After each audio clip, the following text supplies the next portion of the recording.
কারণ হচ্ছে আরাকানের সাথে যদি আমাদের একটা যুদ্ধ পরিস্থিতি তৈরি হয়, তাহলে রাইট। কিন্তু এখানে দুর্যোগের একটা অ্যাক্টের উনি অংশ না, নিতে পারেন। তখন তো নির্বাচন অনিশ্চিত হয়ে যাবে। হ্যাঁ, নির্বাচন অনিশ্চয়তার মধ্যে পড়বে। সংবিধানের 123 তিনের ক ধারা অনুযায়ী উনি অনির্দিষ্টকালের জন্য নির্বাচন বন্ধ করতে পারেন। আমার মনে হচ্ছে উনি উনি ওই দিকেও চিন্তা করতে পারেন যে ওরকম পরিস্থিতি, কারণ এখন কেন উনি যুদ্ধ যুদ্ধ করতেছেন, যুদ্ধের প্রস্তুতি নিতে বলছেন, এই বার্তা ওগুলো কেন দিচ্ছেন উনি? মানে ভারত পাকিস্তানের যুদ্ধ হচ্ছে ঘটে হুম, গেছে হুম। যেদিন আমরা কেন। মির্জা ফখরুল আহ, প্রধান উপদেষ্টার সাথে বৈঠক করে বের হয়ে এসে বললেন, আমরা অসন্তুষ্ট, আমরা সন্তুষ্ট হতে পারিনি। রাইট। এটাতেই কিন্তু দারুণ একটা মেসেজ ছিল যে আপনি যা ইচ্ছা তা করবেন, সেটা আমরা মেনে নেব না। এবং সেটাই হওয়ার উচিত ছিল। একটা রাজনৈতিক দল অন্ধভাবে কমপ্লিট স্যারেন্ডার কারো শাসকের উপর যদি দিয়ে দেয়, রাজনৈতিক দলগুলো যদি শাসককে চলতে দেয়, তার জবাবদিহিতা না থাকে, সে তো যা ইচ্ছা তা করবে। এবং ডক্টর ইউনূস তাই করছিলেন। এবং এবং তার অনেকগুলো লক্ষণ তো আছে, আপনি নিজেই জানেন। আরাকানের বিষয়টা সহ, যেটা আমরা শুরুতে বলছিলাম, যে ওনারা কি ডিসিশন নিচ্ছেন সেটা এখানে স্টেক হোল্ডারদের কাউকে জানাচ্ছেন না, তারপরে বলছেন যে আমরা তো একটা নীতিগত সিদ্ধান্ত নিয়েছি। উনি কিভাবে নীতিগত সিদ্ধান্ত নিতে পারেন? ওনার উপদেষ্টা কিভাবে বলতে পারে যে আমরা নীতিগত সিদ্ধান্ত নিয়েছি, যখন বিএনপি সহ আ, ধরলাম আওয়ামী লীগকে আপনি গণায় ধরেন না? অন্য অন্য রাজনৈতিক দলগুলো তো আছে, তাদের সাথে তো আপনি সম্মিলিতভাবে বসতে পারতেন, কথা বলতে পারতেন। কি ডিসিশন নিচ্ছেন? জাতিকে তো অন্ধকারে রাখতে পারেন না আপনি। বিএনপি সেদিনে ভুল করেছে। সেদিন রাইট ছিল বেরোয় এসে যেটা বলেছেন, যে আমরা চরমভাবে আপনারা অসন্তুষ্ট। এবং মানুষ ধরে নিয়েছিল যে এখন শুধরানোর ওনার সময় আছে ডক্টর ইউনূসের, এবং রোড ম্যাপ ক্লিয়ার করা দরকার আছে। কিন্তু পরের দিন বিএনপি পুরো উল্টো দিকে 360 ডিগ্রি উল্টো গিয়ে বলল, আমরা ডক্টর ইউনূসকে সমর্থন দিয়ে যাব। এবং এটা আহ, সম্ভবত নজরুল ইসলাম খান দিয়েছিলেন এই জি, বক্তৃতা। জি, আমি জি। সেদিনই ধরে নিয়েছি বিএনপির রাজনীতি আজকে এখানে শেষ। বিএনপি যে ক্ষমতায় আসার যে স্বপ্ন দেখছে, সেই স্বপ্ন এখানে ধূলিসাৎ করে দিয়েছে তারা নিজেরাই। আমি এটা বিএনপির একজন বড় নেতার সাথে শেয়ার করেছি, উনি আমাকে ধুনপুন বুঝাতে চেয়েছেন। আজকে এটা তারেক জিয়ার বক্তৃতার মাধ্যমে আবার প্রমাণিত হলো যে তারা আবার ট্রেকে আসার চেষ্টা করছেন, কারণ তারা বুঝে গেছেন যে বিএনপি কে আর বর্তমান সরকার গণনায় ধরছে না। বর্তমান সরকারের হাতে আছে জামাত, বর্তমান সরকারের হাতে আছে এনসিপি। সো বিএনপি কে ভুলিয়ে ভালিয়ে যা কিছু করছেন উনি করে যেতে পারছেন, এবং তাদের মতামত নেওয়ার তারা প্রয়োজন বোধ করছে না। এবং বিএনপি আজকে যদি এটা উম, তাদের হুঁশ হয় যে যে আমরা অন্ধ সমর্থন করব না, নিঃস্বার্থ সমর্থন কাউকে করব না, আমরা সমর্থন করব আমরা স্পেসিফিক ইস্যুতে আমরা দেখব।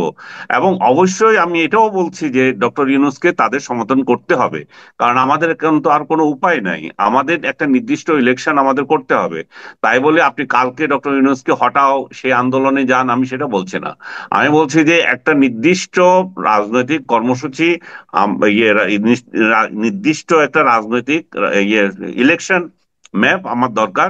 সেই ম্যাপের ক্ষেত্রে ডক্টর ইউনূসকে অন্যান্য সহযোগিতা করতে হবে, এবং তার কাছ থেকে এটা আদায় করতে হবে যে আসলে কখন যাবে। আজকে আমি আরেকটা কথা আপনাকে বলি, ডক্টর ইউনূস যে ইলেকশন নিয়ে যে একদিন এক কথা বলতেছে, একদিন ডিসেম্বর বলে, একদিন জুনের মধ্যে শেষ করব বলে, আবার ছোট প্যাকেজ হলে ডিসেম্বর বলে, আবার বড় প্যাকেজ, তো ওনার প্যাকেজ শেষ হবে কবে, ওনার প্যাকেজ কি, সেটাও তো উনি বলছেন না। তাহলে এখানে আরেকটা জিনিস, যখন আরাকান ইস্যুটা আসছে, আপনি খেয়াল করে দেখেন আরাকান ইস্যু যদি কোনোভাবে যদি আজকে আরাকান, আমি জানি আপনি আরাকান নিয়ে আমাকে কোশ্চেন করবেন, আমি কোশ্চেন করার আগে বলছি জি, যে জি, জি, বলেন। যে আরাকান ইস্যুতে আমরা মানবিক করিডোর আমরা কেন দেব তাদেরকে? মানবিক করিডোর আমরা শুধুমাত্র দেব আমাদের স্বার্থে। আমাদের স্বার্থটা কি? আমাদের ঘাড়ের উপর 12-13 লাখ রোহিঙ্গা পড়ে আছে, এবং আরো কিছু রোহিঙ্গা আসার পথে আছে। তো এই রোহিঙ্গা গুলোকে তারা যে নেবে, আরাকান আর্মি যে নেবে, সেই সেই নিশ্চয়তা আমার কোথায়? তাদের সাথে আমাদের বৈঠকে কি এটা কোনো শর্ত পূরণ হয়েছে যে আমরা তাদেরকে কেন মানবিক সহায়তা দিতে যাব, করিডোর দিতে যাব? এই করিডোরটা কি, আসলে করিডোর কি সেটাও আমাদের কাছে ক্লিয়ার না। এবং করিডোর কি দ্বিপাক্ষিক না একপাক্ষিক? করিডোর দিয়ে কি যাবে, এবং এটা কতদিন হবে? এবং এখানে যে ইন্টারেস্টেড পার্টি আছে, জাপান, সরি, চীনা আছে, ভারত আছে, তাদের বড় ইনভেস্টমেন্ট আছে সেখানে।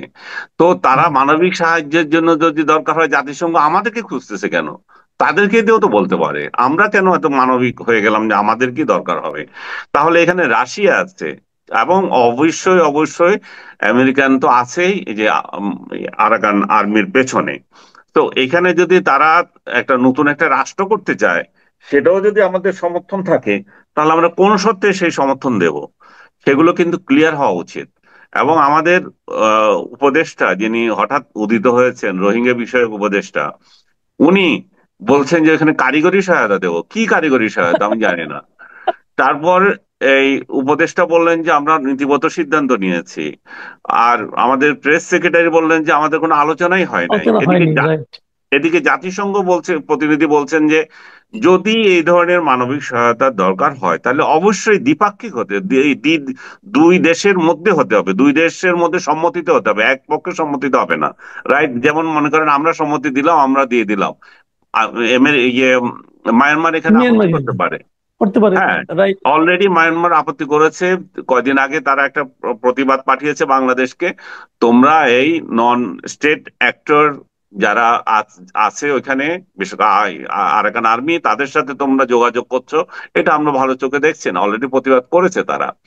তো তাহলে আমরা যা কিছু করি, ভারত, চায়না এবং আহ রাশিয়া, আমাদের যে সুপার পাওয়ার যে এখানে এটা মাথা গালাচ্ছে, আমেরিকা, সবার সম্মতিতে আমাদের একটা সিদ্ধান্তে আসতে হবে। আমরা নিজে এমন কিছু করা উচিত না যেটাতে আমাদের সার্বভৌমত্ব হুমকি হয়ে দাঁড়ায়, আমাদের নিরাপত্তা হুমকি হয়ে দাঁড়ায়। আমরা স্টারলিংকে বাংলাদেশে অপারেশনের অনুমতি দিয়েছি। আপনি খেয়াল করে দেখেন, তারা পার্বত্য চট্টগ্রাম দিয়ে তাদের কর্মসূচি শুরু করছে। এইটা কিন্তু স্যাটেলাইট ফোন, যেখানে যেখানে যেখানে আপনি কোথা থেকে কার সঙ্গে করছেন আপনার অধিকারের মধ্যেই থাকে। এখানে রাষ্ট্র নিয়ন্ত্রণের খুব একটা প্রয়োজন থাকে না। তো সেই দুর্গম এলাকায় আপনি কমিউনিকেশন করছে, এই দুর্গম এলাকায় আমি সহযোগিতা যখন করতে যাচ্ছি, এই সহযোগিতা কে কে পায়? এই সহযোগিতা আরাকান আর্মি পাবে। এই সহযোগিতা বাংলাদেশের অভ্যন্তরে বাংলাদেশ বিরোধী যে সমস্ত নন স্টেট অ্যাক্টর গুলো আছে, বিদ্রোহী গ্রুপ আছে, তারা পাবে। ভারতীয় অ্যাক্টররা পাবে। সো আমরা আমরা কিন্তু এখানে আরেক ধরনের হুমকি ডেকে আনছি। হ্যাঁ, এই যে ডক্টর ইউনূস যে আমাদের নির্বাচনের যে এত তারিখ ঘোষণা করছে, আমার দৃঢ় বিশ্বাস, আমি আশঙ্কা করছি উনি জুনেও নির্বাচন দেবেন না। না, আমার মনে হচ্ছে উনি দেবেন না। কারণ হচ্ছে আরাকানের সাথে যদি আমাদের একটা যুদ্ধ পরিস্থিতি তৈরি হয়, তাহলে রাইট। কিন্তু এখানে দুর্যোগের একটা অ্যাক্টের উনি অংশ। হ্যাঁ, নির্বাচন অনিশ্চয়তার মধ্যে পড়বে। সংবিধানের 123 3 ধারা অনুযায়ী উনি অনির্দিষ্টকালের জন্য নির্বাচন বন্ধ করতে পারেন। সেই সেই সম্ভাবনা কিন্তু আমরা মানে মানে এইটা দুর্যোগকালীন যে সমস্ত আপদ আসে, যে আপনার ঘূর্ণিঝড় হেন তেন, এগুলাতে নির্বাচন বন্ধ করা যায় না। কিন্তু যুদ্ধ হলে আপনার নির্বাচন বন্ধ করা যায়। আমার মনে হচ্ছে উনি উনি ওই দিকেও চিন্তা করতে পারেন, যে ওরকম পরিস্থিতি। কারণ এখন কেন উনি যুদ্ধ যুদ্ধ করতেছেন, যুদ্ধের প্রস্তুতি নিতে বলছেন, এই বার্তা ওগুলো কেন দিচ্ছেন উনি? মানে ভারত পাকিস্তানের যুদ্ধ হচ্ছে আমাদের কি? হুম। আমরা কেন যুদ্ধের বার্তা দেব আমাদের জনগণকে? আমাদের যুদ্ধে জি, আমাদের জি। জনগণ কেন প্রস্তুত থাকবে? আমরা কেন প্রস্তুতি নিব? আমাদের এই এই এগুলো কি মেসেজ? ভারত পাকিস্তান যে যুদ্ধ করছে, আমাদের যেটুকু করণীয়, সেটা আমি গত সপ্তাহ বলেছি হয়তো আপনাকে, যে আমরা চুপ থাকা, আমাদের নিরপেক্ষ থাকা দরকার। কারণ আমাদের নিরপেক্ষতার একটুখানি ক্ষুণ্ণ যদি হয়, আমাদের স্টেটমেন্ট যদি উল্টাপাল্টা হয়, তাহলে ভারত আমাদেরকে যে যে চোখে এখন দেখছে এই সরকার আমলে, আমাদেরকে বলবে যে আমরা পাকিস্তানের সাথে মিলে আমরা তাদের বিরুদ্ধে শত্রুতা করছি। তো এখানে তারা অ্যাকশন নেওয়ার জন্য প্রস্তুতি নিয়ে থাকবে।